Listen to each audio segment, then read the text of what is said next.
Nous sommes aujourd'hui à Paris, devant le monument par lequel la République française rend hommage à toutes les victimes du racisme et de l'antisémitisme. Nous sommes aussi à quelques mètres du Vel'd'Hiv, ce vélodrome d'hiver qui symbolise la rafle des Juifs pendant la Seconde Guerre mondiale. Pourquoi ce lieu ? Parce que je vous propose aujourd'hui une rencontre avec la sociologue et anthropologue Nicole Lapierre, directrice du centre Edgar Morin et dont la famille d'origine juive polonaise a pu éviter le génocide de la Deuxième Guerre mondiale. Nicole Lapierre a écrit un merveilleux petit livre, Pensons ailleurs, où elle dresse le portrait de tous ces intellectuels briseurs de frontières. Je vous propose maintenant une rencontre avec Nicole Lapierre.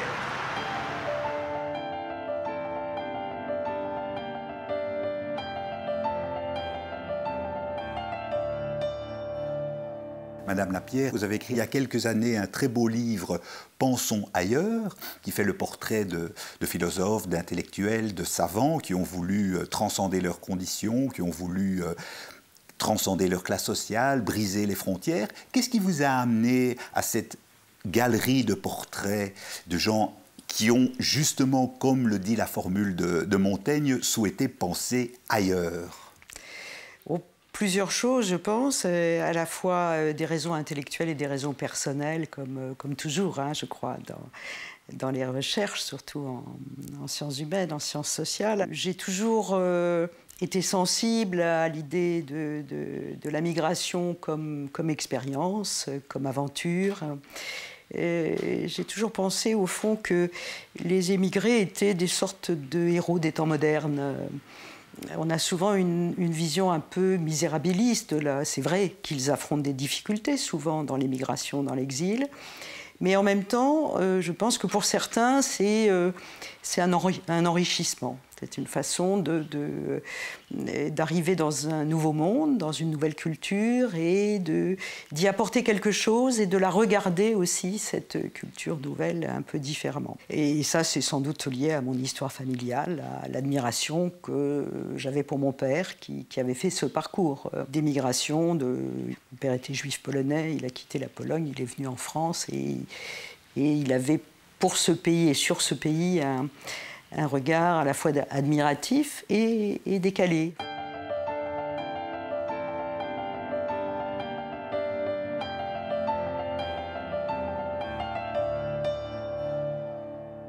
Vous parlez beaucoup de l'exil, vous parlez beaucoup de l'errance. Quel est le regard que vous portez aujourd'hui avec la mondialisation sur justement les déplacements de population, les difficultés, je dirais, qu'a par exemple l'Europe un peu forteresse par rapport effectivement à toute la misère, si j'ose dire, en caricaturant un peu du tiers-monde qui frappe à nos portes de pays développés? Je pense qu'il y a dans ces populations qui frappent à nos portes, on ferme les frontières, on contrôle, etc. Mais en même temps, ceux qui veulent partir, avec une telle détermination, parfois ils essayent plusieurs fois de passer la frontière, ils recommencent, ils risquent leur vie. Ce sont les plus aventureux, les plus déterminés, ceux qui veulent partir alors que souvent ils ne connaissent pas la langue, qu'ils n'ont très peu de liens, donc c'est difficile de partir. Ils veulent partir pour une vie meilleure, ils veulent partir pour aussi améliorer la vie de ceux qui laissent derrière eux. Donc ce sont des gens estimables. C'est la première chose, je crois, qu'il faut dire. Ils sont souvent, c'est l'immigration clandestine, il y a une espèce de stigmate. Ils sont vus comme une masse de gens pressés, comme ça, qui se pressent à nos frontières.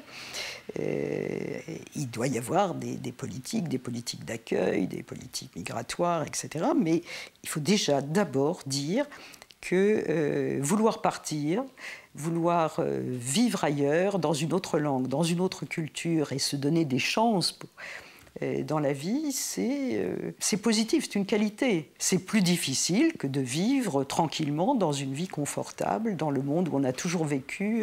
Il y a plus de caractère et de volonté parfois dans ces démarches.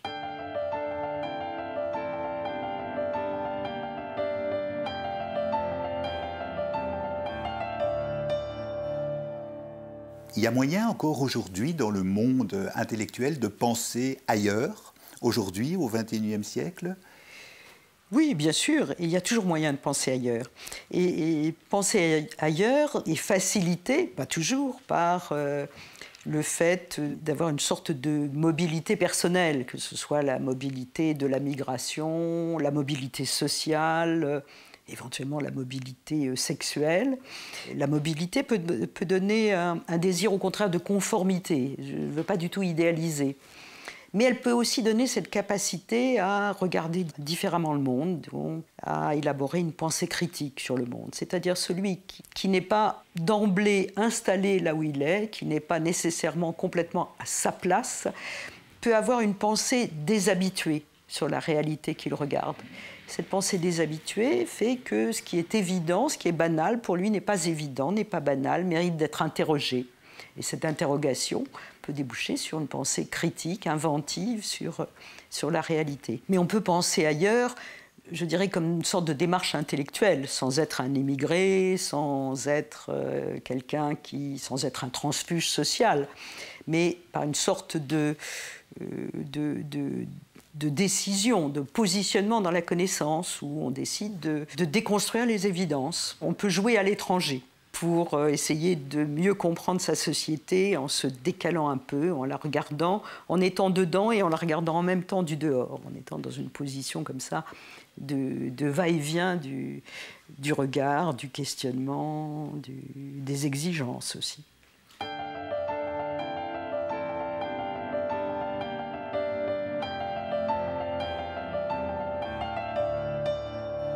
Vous avez écrit aussi un livre sur changer de nom.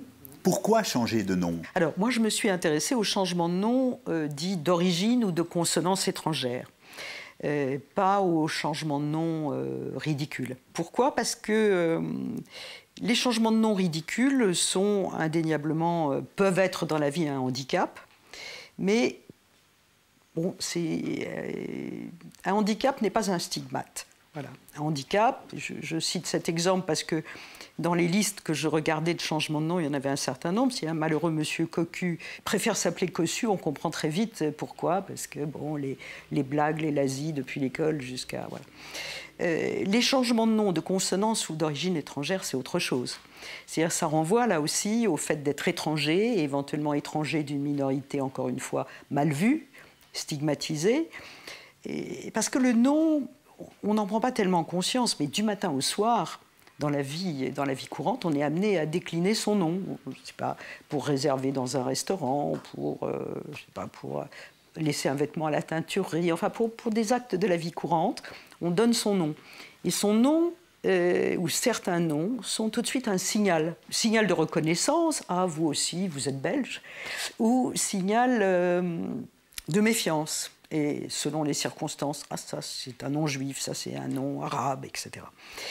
Et ça peut devenir très très lourd selon les circonstances historiques, les moments historiques. Et donc ce changement de nom, pour moi, c'était comme une sorte de verre grossissant sur les questions de stigmatisation, de racisme, de xénophobie, mais aussi de rapport à l'identité, à l'intégration. Parce que changer de nom, au fond, ça révèle toutes ces questions, le regard des autres et le désir aussi d'esquiver ce regard, de s'intégrer dans un pays. Madame Lapierre, un tout grand merci pour cet entretien. Merci à vous.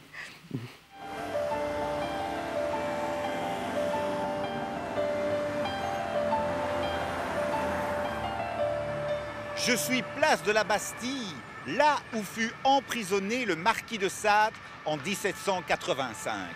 Pourquoi? Parce que je vous propose une rencontre avec la poétesse Annie Lebrun, spécialiste des œuvres du divin marquis. Cette critique littéraire a d'ailleurs produit il y a quelques années un très beau livre du trop de réalité. Place maintenant à une rencontre subversive et attachante avec Annie Lebrun.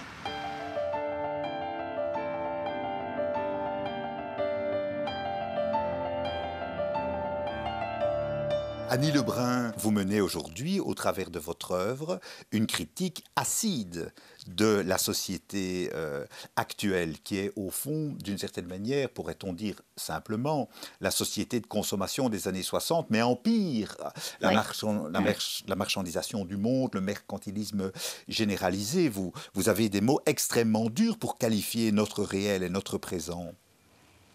Oui, parce que le refus du monde que j'avais à 17 ans j'ai le même refus avec la même intensité, c'est-à-dire que je n'admets pas cette sorte, justement, maintenant on le voit, d'entreprise d'asservissement, de domestication qui s'est fait par la marchandise et qui aujourd'hui, avec Internet, atteint des proportions affolantes.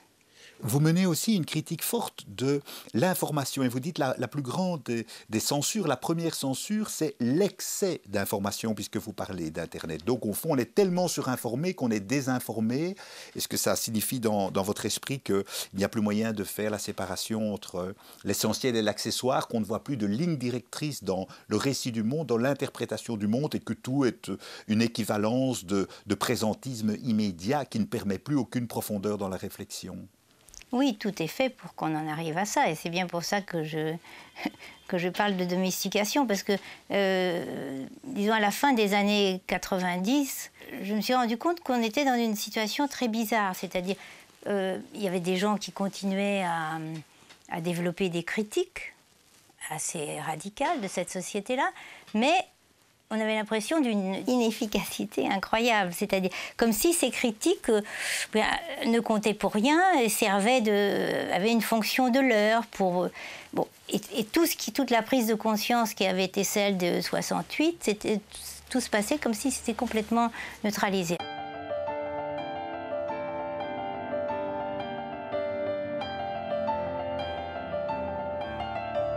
Annie Lebrun, les impasses de la planète aujourd'hui, est-ce que ce n'est pas aussi une forme de signature de l'échec de la raison? Ah oui, c'est quelque chose de catastrophique. Bon, il ne s'agit pas d'être contre la raison pour la sensibilité, mais justement de voir comment les pensées critiques ont en quelque sorte utilisé les armes de l'ennemi, si je puis dire. Les pensées critiques ont fait une sorte d'impasse sur la sensibilité, sur tout ce qui était du domaine sensible, et sont rentrées dans le choix utilitariste qui avait été fait par la civilisation industrielle. Quand vous dites pensée critique, vous sous-entendez le marxisme, par exemple, ou les marxismes. Oui, mais aussi d'autres pensées après qui ont suivi. Il y a une sorte comme si le sérieux consistait à ne pas tenir compte du monde sensible. Or, on voit, et à ne pas tenir compte non plus de la nature, de l'environnement. Or, quand on voit la sorte de poubelle dans laquelle on vit et ce qui a été fait, la dévastation du monde qui a été faite, il faut voir que l'idéologie progressiste qui a été partagée aussi en quelque sorte par tous les courants politiques, et même ceux qui étaient critiques, est à l'origine aussi de cette dévastation. Et par exemple, quand on voit toutes les questions qui se posent autour des banlieues, c'est que quand on est contraint de vivre dans la laideur, ça ne peut engendrer que des catastrophes. Ces immeubles, toute cette architecture a été faite complètement en dehors de toute idée de l'environnement. Donc c'est des êtres qui sont complètement, qui sont réduits à eux-mêmes, d'où l'agressivité.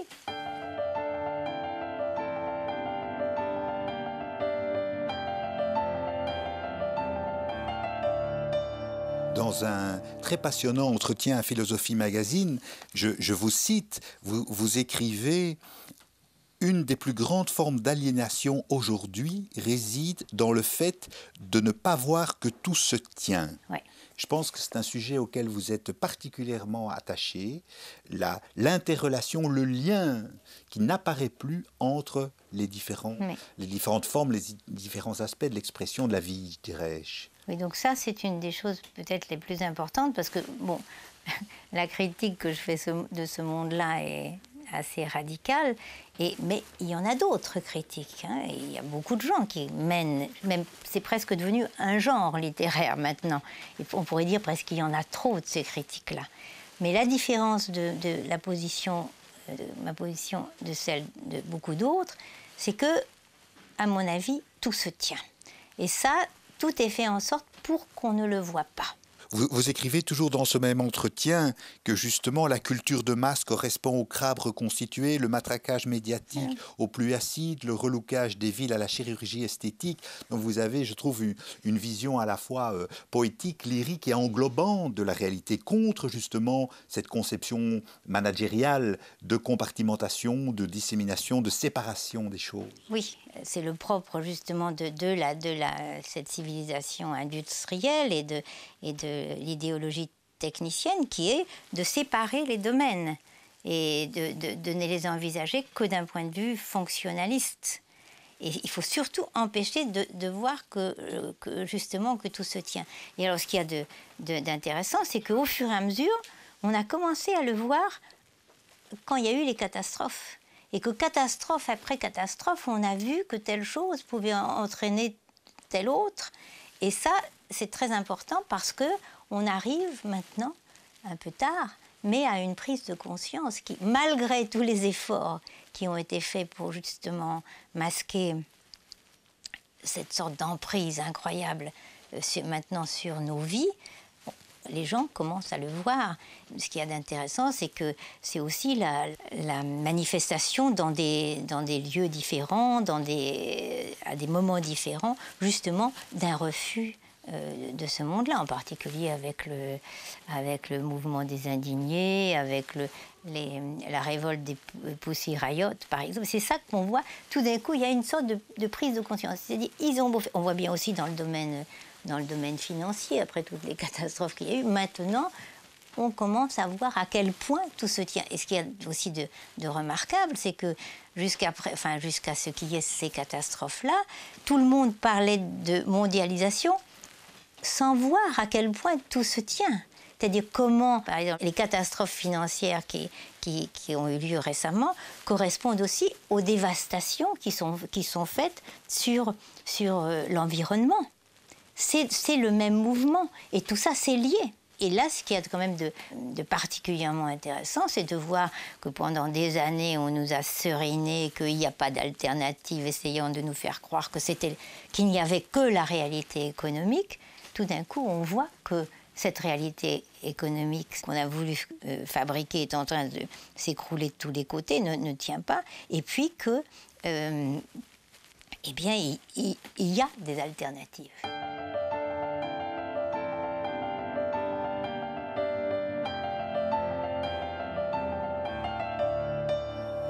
Vous avez beaucoup réfléchi à l'œuvre de Sade. Qu'est-ce que Sade nous dit aujourd'hui qui peut nous éclairer et, je dirais justement, attiser notre vision subversive sur le monde contemporain?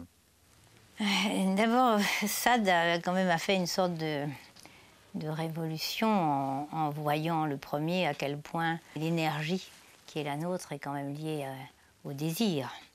Et pour lui, c'est le centre de tout et c'est aussi même le centre le moteur même de la pensée. Il dit on déclame contre les passions sans songer que c'est à leur flambeau que la philosophie allume le sien. Bon. Et à partir de là, c'est quand même une sorte de révolution copernicienne, c'est-à-dire qu'est-ce que fait Sade? Il écrit la philosophie dans le boudoir. Et les gens disent bon oui, répète ce titre-là sans voir. Mais il met la philosophie dans le boudoir. Alors que quand les philosophes essayent de réfléchir, par exemple, sur la question érotique, sur la question amoureuse, eux mettent le boudoir dans la philosophie. Et ça change tout de mettre la philosophie dans le boudoir. Parce qu'ils ramènent le corps dans la pensée. Et c'est une pensée qui va tenir compte du corps. Je crois que c'est ça le scandale profond de Sade, ce qu'on ne lui pardonne pas. Parce que ce mouvement qui ramène le corps dans la pensée ramène aussi la singularité du désir dans la pensée. Et en même temps, c'est une façon, justement, de mettre en cause profondément les chimères, c'est-à-dire, par exemple, Dieu. Par exemple, et aussi toutes les formes de dévotion. Et c'est pour ça que Sade peut être utile. Parce que en montrant à quel point le désir est lié à notre singularité, à quel point la pensée et la singularité de la pensée vient du désir, Sade aussi nous donne les moyens de mettre en cause toutes les abstractions au nom desquelles on a servi l'homme. Que ce soit la religion, que ce soit Dieu, que ce soit l'idée de l'homme, l'idée de la nature. C'est-à-dire, c'est tout d'un coup, ça permet de saper à la racine toutes les formes de dévotion. J'ai repris une de ses phrases où il écrivait « Dieu est le seul tort que je ne puisse pardonner à l'homme ». Oui, c'est ça. Une très belle phrase. Oui, c'est une très belle phrase, mais et aussi, je pense qu'il y a aussi, c'est d'autant plus, cette pensée-là est d'autant plus forte, c'est qu'elle traque aussi toutes les formes de dévotion, au-delà du phénomène religieux.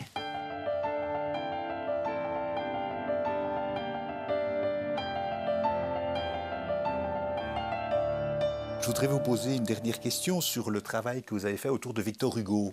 Oui. Puisque vous avez fait un très beau livre, Les arcs-en-ciel du noir Victor Hugo, au travers des dessins, des croquis de Victor Hugo. Là aussi, comment cet immense poète, cet immense écrivain peut-il irriguer aujourd'hui notre réflexion sur notre réalité, notre contemporain?